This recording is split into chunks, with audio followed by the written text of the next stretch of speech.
Welcome to our deep dive, everyone. We're diving into Nigerian reality TV, specifically Big Brother Nigeria and Nigerian Idol. It seems like everyone in Nigeria is glued to these shows. Right. But what's it really like to be a contestant? You sent over some really cool stuff for this deep dive. Yeah. We've got this YouTube interview with two winners, K-Piece from Nigerian Idol and D1 from Alibaba's Spontaneity, plus your own research notes. So cool. Let's try to get past all the glitz and glam and see what really happens behind the scenes. Yeah. Contrast that super polished image we see on TV with what the winners actually experience. Exactly. Your notes mentioned K-Piece auditioned with 11,000 other people for Nigerian Idol. 11,000. Wow. And get this. He was the very last person to audition in his set. Oh, wow. Talk about pressure to stand out when you're the last person the judges see. It makes you wonder if just having raw talent is enough. Right. What about connections or even bribery? Are those things a factor? Yeah. Well, D1 was very adamant in the interview that connections and money can't buy you a spot on these shows. Oh, really? Yeah, he emphasized it's a super rigorous, a multi-stage process, multiple judges. He even mentioned a blood test, as part of the screening. A blood test, wow. He seemed pretty certain you couldn't just bribe your way onto Big Brother, especially with that many people, involved in making the decision. Interesting. So he's confident in the integrity of the process. Yeah. But your notes mentioned something about a Big Brother contestant who was seen getting eliminated in an early round, but then mysteriously reappeared in the house. Oh, yeah. There was also a rumor of someone paying $2,000 for a guaranteed spot. It makes you wonder, even if the big organizations running these shows try to keep things fair. Right. It would be naive to think any system is completely immune to that sort of influence. Exactly. So let's say you make it into the house. Beat the odds, impress the judges. What's it like once the cameras start rolling? Well, D1 described Big Brother as being completely cut off from the outside world. No phones, no internet. But seriously? Yeah, constant surveillance. He also talked about having a structured daily routine, access to psychologists, too. To help him deal with, the pressure. Right, which makes sense. That would be a really intense experience for anyone. It's kind of like a social experiment. That makes me think about what it's like for them after the show ends. Yeah. Going back to normal life after being in such a controlled environment. Right. D1 actually shared a story about his experience that is pretty crazy. He was talking about coming back to Nigeria after filming in South Africa. In South Africa, it was like, oh, the royal treatment, bodyguards, everything paid for, the whole 9 yards. Wow. Then he gets back to Nigeria and boom, it's like the fame bubble burst. 0 naira in his bank account. He even struggled to buy food for his family. That's rough. We can think about the long-term impact, What kind of support did they get after the show? Are they prepared for the challenges of instant fame? Yeah. Let's talk about money, actually. The prize money. You highlighted something in the interview where K-Piece talked about some discrepancies between what he was promised and what he was actually given. Right. This was for Nigerian Idol. Right. Back in 2015. Okay. So the prize was supposed to include a car, 7.5 million naira, and a 2-week trip to Dubai. Wow. That's a lot. It is. But K-Piece explained he only got a small part of that cash prize. And even the Dubai trip, they significantly downsized it, reduced it to just 350,000 naira. Seriously? Which honestly wouldn't even cover flights and a place to stay in Dubai, let alone any spending money. That's just wrong. And this is the guy who won the whole thing. It really makes you question the whole thing. Definitely. And K-Piece even shared a story about, he had to return food he'd bought for his wife. She was pregnant at the time. He ran into someone who needed money and he didn't have it. That's awful. It feels like exploitation, These contestants put their lives on hold and then they end up getting shortchanged. It does raise some serious questions about the responsibility their shows have towards their contestants. Totally. And, that was just the financial side. What about the pressures of life after the show? Fame, all that. Yeah. K-Piece talked about how Big Brother, how it pumps you with that celebrity thing, as he put it. Okay. And he felt a pressure to keep up a certain image even after the show ended. He was even criticized for working with certain musicians. Really? Yeah, people were saying it was damaging to the, quote, Big Brother name. So even after the show, there are all these expectations. It seems like it. Do you think it's fair to hold them to a different standard than other celebrities? That's a really good question. But I think it's important to remember these people are often like thrust into the spotlight with very little preparation. Right. They have to deal with public perception, the media, intense fans, often without much guidance. And on top of that, this pressure to represent the Big Brother brand or whatever, it's their lives, though. We have to remember these reality TV stars are real people with their own dreams and problems and all that. So true. It's easy to forget about the human element. Exactly. Their experiences aren't always bad either. I mean, there are great opportunities too. Growth, connecting with people. It's all about perspective. Speaking of perspective, D1 had some strong opinions about social media activism. Oh, yeah. Like, this is where we get into a whole different side of fame, right? Absolutely. He was critical of a certain social media activist who he thinks represents a problem in Nigerian society. This idea of hypocrisy, accountability, all of that. This is getting juicy. Let's unpack all that in the next part. We'll talk more about D1's take on this and how all of this ties into Nigerian celebrity culture. Welcome back to our deep dive into Nigerian reality TV. We've covered a lot of ground already. We have. From those huge auditions to, what happens after the show. And some of those financial struggles, even for the winners. Oh. Okay, so now we're getting into social media activism. D1 had some strong opinions about all that. He did. He had a lot to say about how it works, how it all plays out in Nigerian entertainment. Right. Before we get into that, I think it's important to remember that D1, he was already a successful comedian before going on Big Brother. That's true. So, his experience might be different from someone who, enters the house with zero public profile. Did he talk about how the show impacted his career? He did, and he was very honest about the fact that Big Brother, it definitely boosted his popularity, significantly. Okay. He said his shows, both in Lagos and other cities like Abuja, Ibadan, they were always sold out. Wow. He even got a comedy special on Netflix. So for him, it sounds like Big Brother really opened doors. It did. But, he also had some criticisms about fame in Nigeria in general. Right. He said something about Nigeria making the wrong people famous. Exactly.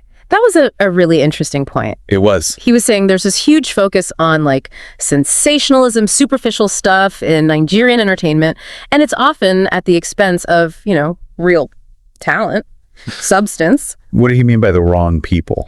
Well, he thinks we tend to put people on a pedestal just because they create buzz. It doesn't even matter if it's meaningful. Right. He was comparing it to his experience in comedy, where, success comes from hard work, years of honing your craft, connecting with people on a deeper level. So he's saying sometimes this fleeting fame, it kind of overshadows real artistry. Exactly. And it makes you think, are we missing out on supporting artists who have something to say? Because we're so focused on viral moments. And this all ties into his critique of certain social media activists, right? Yeah. It's like he sees this pattern. We're elevating people who stir up controversy instead of those who are offering solutions. Can you give us an example? So he talked about this popular social media activist who, he often targets pastors and gospel musicians, accusing them of hypocrisy, deception, all that. And D1 felt it was an attack on Christianity itself. It wasn't balanced. He contrasted that with Fela Kuti. Yes. Right. The legendary musician and activist. D1 said Fela called out issues, but it was across the board. All religions, social divides. It was much more inclusive. I see. So it's not that he's against speaking out against wrongdoing. No, not at all. It's about integrity, fairness, actually wanting to make things better. Not just tearing people down. Exactly. So let's talk about this specific social media activist, the one D1 kept calling VDM. Right. You have a lot in your notes about him, but it seems kind of sensitive. It is. We should be clear with our listeners that, this is just D1's perspective. These are allegations, not facts. Got it. So with that in mind, what did he say about VDM? Well, just so everyone knows, VDM is a huge social media activist in Nigeria. He's really outspoken, known for calling out powerful people. Many people see him as a voice for those who don't have one. So why does D1 have a problem with him? Well, he made some pretty serious accusations, accused him of financial stuff, like misusing funds, hypocrisy, even faking a fundraiser to get sympathy and donations. Wow. That's a lot. Did he have any evidence? He claimed he did. He said he looked into VDM's finances himself, and he was saying he was using donated money for personal stuff. Even mentioned things like security agencies and banking records. Okay. What about the fundraiser? So apparently VDM did this whole prank where he said money was stolen from his foundation's account. Later, it came out that it was like a publicity stunt. D1 also mentioned a 20 million Naira transaction. He thought it was a deposit for a Range Rover, implying, VDM was spending donations on himself. So he's saying this guy is basically a con artist, using his platform to manipulate people. That's the picture he's painting. He even went as far as to say that all the, the outspoken stuff, the attacks on famous people, it's a distraction to cover up his own shady dealings. It's important to remember that VDM has supporters, right? Of course. They might see him as a hero fighting for justice. They might think D1 is just trying to discredit him. This one interview has really opened up a can of worms. It has. It's about so much more than just reality TV. It's about fame and influence and holding people accountable. It's a lot. It makes you think, Who do we choose to look up to? How do we know what's true, especially online? How do we talk about these things without attacking each other? Big questions. And there are no easy answers. Yeah. It seems like it's easy to get caught up in online drama, but we have to take a step back, think critically, look at everything before we judge. And, remember that there are actual people behind these online personas. That's a good point. We need to be able to hold people accountable, but, also be empathetic, even when we disagree. So where do we go from here? What's the takeaway? I think it's about being careful about the information we believe. Especially on social media, it's easy to get swept up in things. We need to look for different perspectives, question what we hear, and have real conversations. And, remember that it's complicated. These issues aren't simple. Right. And we all have a role to play in making things better. It's been a lot.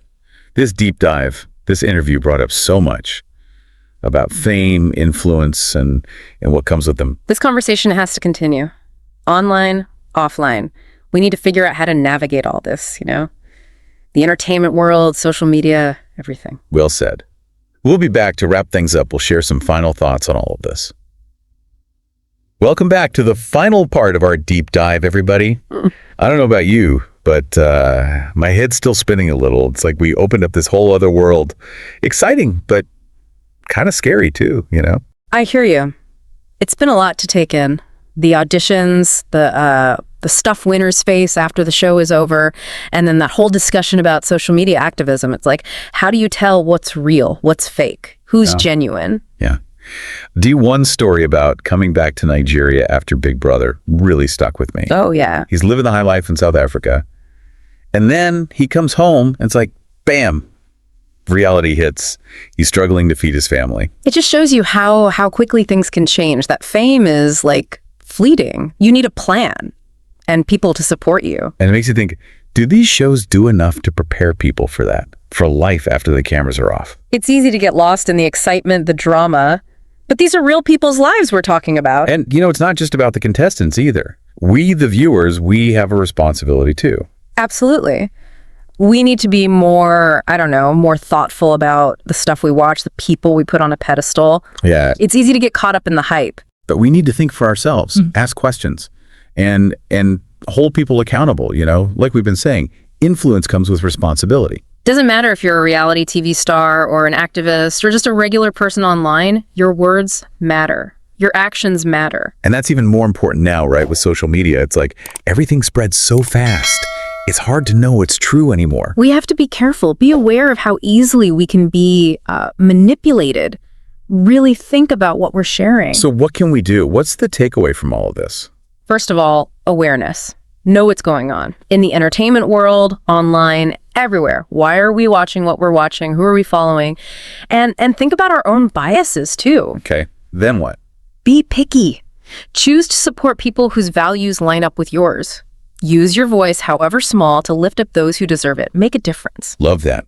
Be mindful, be selective, and be a force for good. Yeah. Don't just passively consume things. Engage. Think critically. Take responsibility. This conversation's not over, though. Definitely not. This is just the beginning. We all need to keep learning, keep questioning. This whole world of entertainment and social media, it's constantly changing. So true.